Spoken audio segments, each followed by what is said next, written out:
Good morning, good morning, good morning, boys and girls. Okay, so we are so excited because it's paint day. So that means you will need your paint palette that was in your art packet. So I gave everyone a paint palette. There's a paintbrush inside. If there's still plastic around your paint palette, you can ask someone to help you open it up. But the actual palette itself is pretty easy to open. Okay, so you'll want to try to get your paintbrush out. You will also want your amazing continuous line drawing that was getting you ready for painting. You will want some type of cup. I use my old sour cream container. You can use any kind of cup you want, and I only fill it about halfway up because I don't need a lot of water, and if there's a spill, I don't want a big cleanup. You also need paper towel. That'll help you along the way. So I'm going to shift my camera down so you can see me painting. You will see my setup right here. And I have my water right here, so I'll bring it over when I need to clean my brush so that you can see what I'm doing. All right. I'll move this around so that the plastic isn't covering my picture. So the first thing that you want to do with watercolor paints is take your brush and get it wet. So I'm going to take my brush and I'm going to get it wet. I'm not splashing everywhere, I'm just kind of making sure it gets fully wet. Do you see how I rub along the side of the cup? That gets all the extra water off. And I decide what color I want to start with. That is up to you. I'm going to start with green because that's my favorite color. And I'm going to choose which section I want to color my green in. You're going to pick little areas to fill in with different colors. So what I'm noticing is I need more water. I'm already out. Like my paint is done being used. I need to go back and dip my brush again and get the water in here. It's called watercolor because it needs the water in order to work. I'm trying to be really careful. It's okay if you go a little bit outside the lines, but I'm trying my hardest to be really careful staying in the different sections. Oh yay, I love it. Okay, I'm going to switch colors. So some of you might already know what to do. I need to dip my brush in the water, wiggle it around. I'm not splashing on anyone or my own paper. I'm just wiggling it around carefully. And I'm going to switch colors now. My paintbrush is clean. And I'm going to pick orange. I've got the water inside the orange now so that the paint works, the watercolor works. And now I'm going to go right next to this green. And I'm going to be careful around it. But the great thing is the crayon sticks around.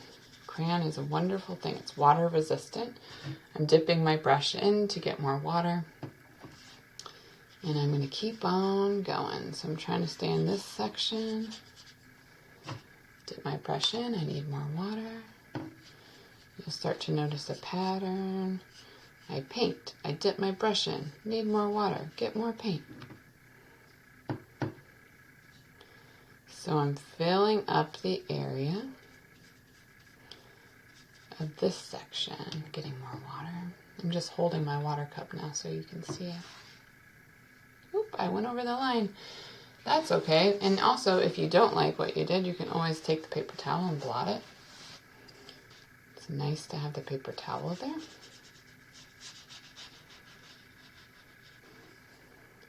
And I'm getting more water, getting more paint.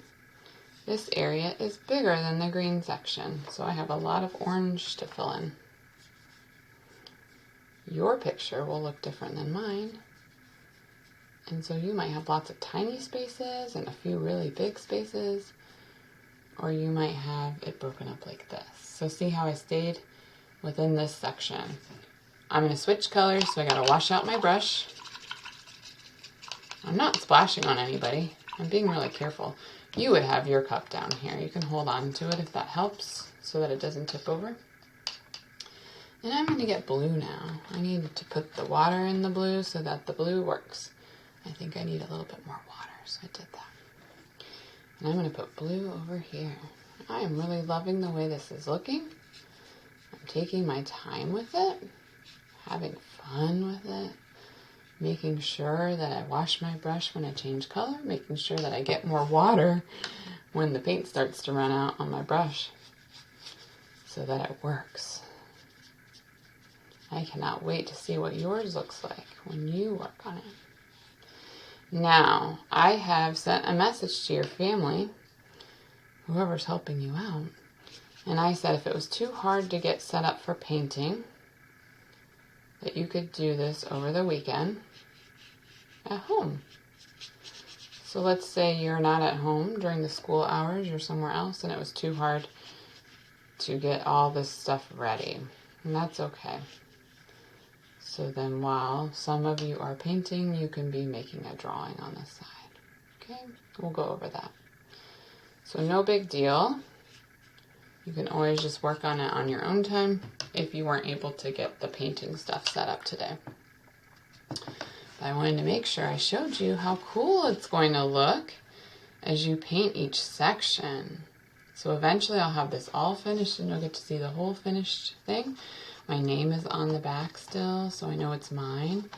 So if we were in the classroom and I had 30 works of art together, I need your name on the back to make sure it's yours. You're the artist. All right, boys and girls, I'm so excited to see your beautiful paintings as you work with the continuous line, and now we're making abstract paintings. That means we can't tell what it is. It's wild, it's wiggly, it's wonderful. It's abstract.